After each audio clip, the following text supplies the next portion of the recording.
So what's up guys, welcome to my channel at saka sa mga bago pa na sa aking channel, please subscribe guys para updated kayo sa ating mga bagong content. So ito guys, naman na tayo dito sa may kababawan lang kasi first drop natin at matagal-tagal na din tayong hindi nakapamana guys.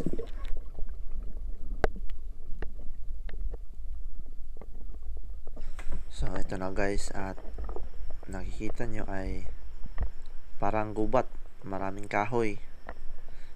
So ayan guys, may nakita tayong isang maliit na sweet lips. So yun yung napagdiskitahan natin, wala tayong makitang kalakyan, kaya ayan, kinuha ko na lang, baka kunin pa ng iba.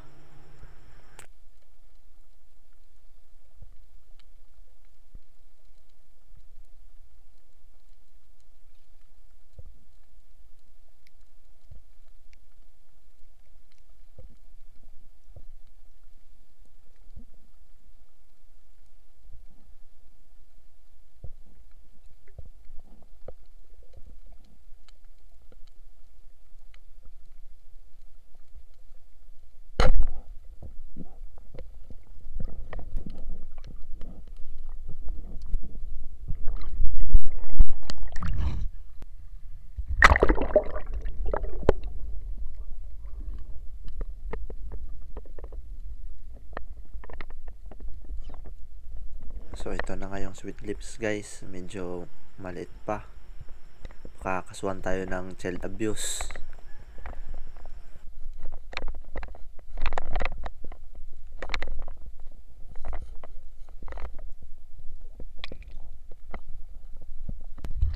Isisid na tayo sa may kalaliman, nasa 5 dipa.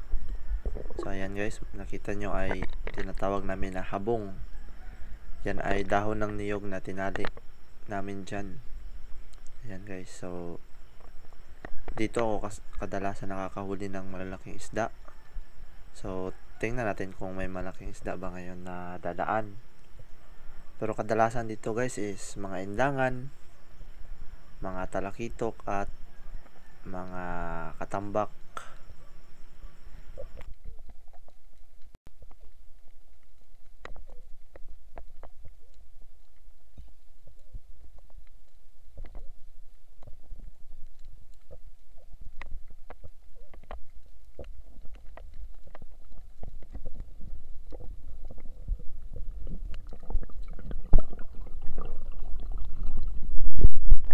So another drop guys, at ito na, dito tayo dumaan sa may kalaliman. Medyo lumabo yung tubig guys at medyo lumakas yung current, pero susubukan pa rin natin kasi isa pa yung huli natin at maliit pa. So ito na guys, ayan, tingnan natin ang area. So ayan guys, may naispatan tayong mga indangan. So antay-antay lang natin, baka lumapit.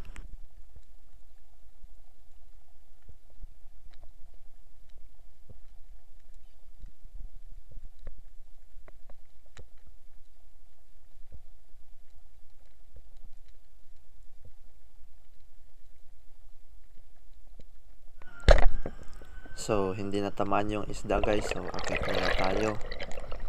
Ayan, at sa pag-akit ko guys, may nakita akong isang school ng rainbow runners. So tingnan nyo guys kung gaano karami yung rainbow runners guys. Ayan, pang nagpapakita tong mga isdang to guys. So minsan may mga GT na malalaki, minsan may barakuda. So tingnan natin kung may sumusunod ba sa kanila. So ayan, nandito na tayo sa ilalim at nakadrop na. So antay-antay lang tayo, baka may lumapit na mga malalaking isda guys.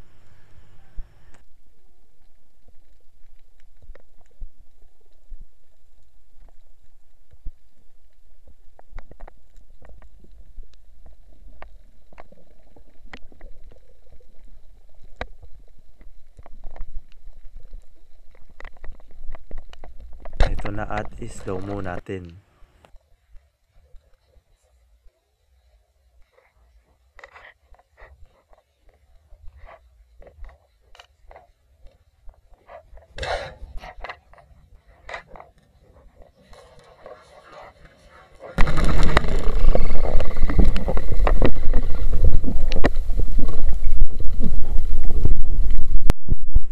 napakalakas ng isdang yun guys. Ang ikot ng reel napakalakas din. So unti-unti na tayong papunta sa mababaw. Pero sa lakas ng isdang to guys, tinatangay niya ako papuntang malalim. Ayan, kung nararamdaman nyo guys, parang ako yung naging buoy. Ang lakas talaga ng isdang to guys. So subukan natin kung ma-retrieve ba natin o makuha ba natin yung isda.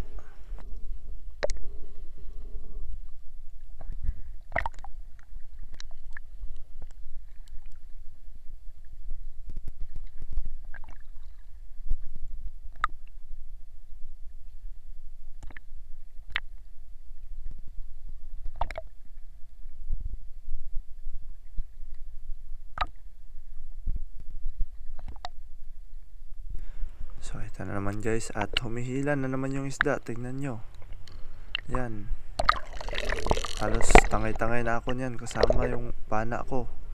Syempre hindi natin bibitawan tong pana guys, kasi sayang naman, ang hirap pa naman gumawa ng pana.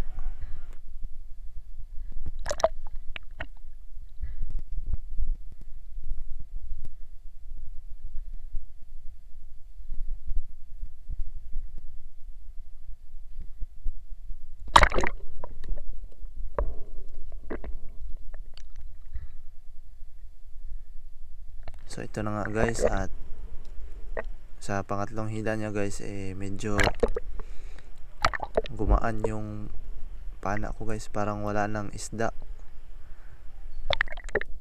So ayan guys, at nasa mababaw na tayo, at unti-unti ko nang i-retrieve yung line natin guys. Ayan, so tingnan natin kung anong sunod mangyayari.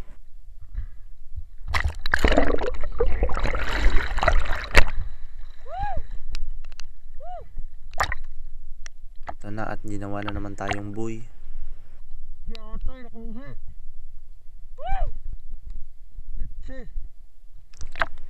So yun nga, at yun na yung last na nakawala na talaga yung isda. So ngayong araw na to guys, 2 piraso lang yung huli natin guys. Mura ganyan tong kuha karon guys.